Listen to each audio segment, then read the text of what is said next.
امروز کنسرت انشالله باور دارم یک کنسرت خوب میشد برای مردم. برای جشن استقلال این کنسرت آموندیم و در این کنسرت هنرمندای شناخته از آن جمله اشتراک میکنن: شبنم سریا، نگین امانقلووا، مطلوبه رحیم و مهرنگار رستم و جمشید حلیم، غریب شو کمپانی و دیگر هنرمندا. وقتی که ما رو با این کنسرت دعوت کردن اصلا بسیار بسیار خوشحال شدم، چون که فکر کردم که هنر من رشد میکند و من امکان دارم که بین ستاره های صنعت استرادا سرود خوانم. بسیار خوشحال شدم و من امروز قرار است که اینجا دو سرود خوانده باشم. یکی سرود شیرین منم، سرود خلقی شیرین منم و دیگر سرود افغانی شنیدن.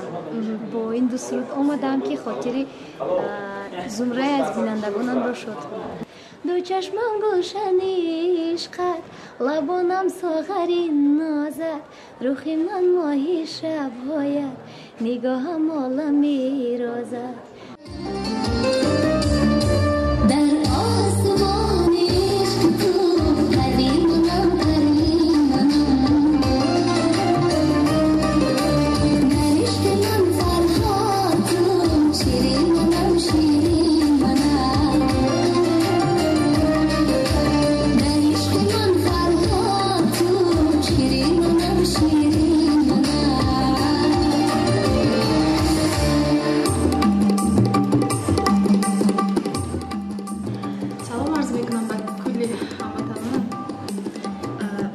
جمع آمدیم برای تسکین دادن دل مخلصان، دل مردم.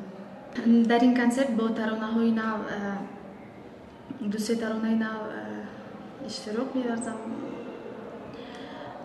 یکی از این ترانه نیست شعر ارزو آهنگ دوران، دیگری بهار من شعر مهرنیسا آهنگ استاد احمد جان محمدی و غیره.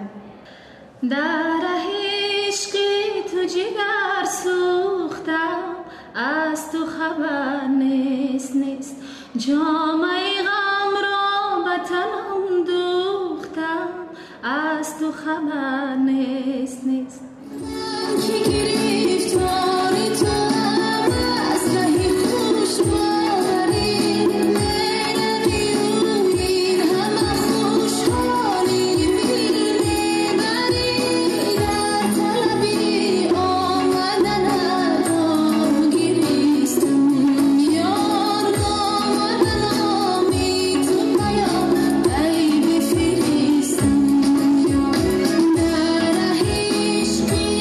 Chica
شما مبارک باشد. سلامت باشید دوستان. سلامت باشید.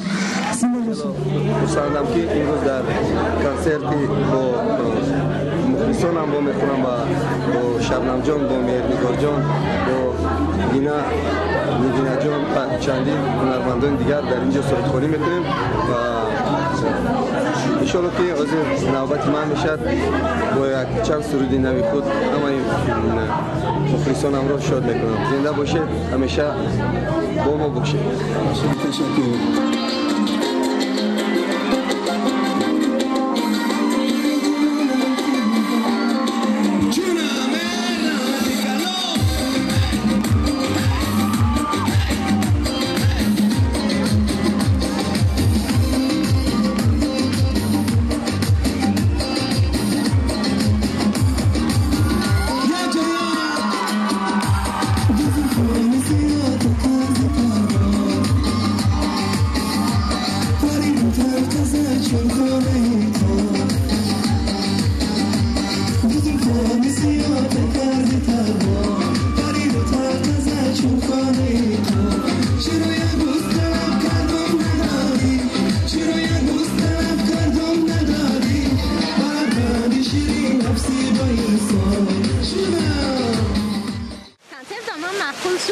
شدم رقص کردم ولی نبینید آیا وقت آخیره شد اما شبنم که جدال شما اما чего bedorun ki мне очень понравился этот концерт,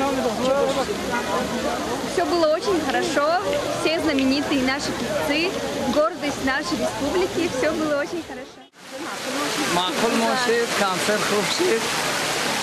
شبنم اسرائیل بایده خوب کن این دفعه لباس داشت برام هم برخون شبنم هم متشکرم برام هم دوست دارم بهترین از سودای ناز میکنه دوستش میدارم اگر اون جتا دوستش میدارم برام جان قفلیه نیاز دارم که شبنم اسرائیل کنسرت خطی بود حتی خواهرش اما خداوند میگوشم داد تا خدا باشم برام شبنم رحمتش کنم.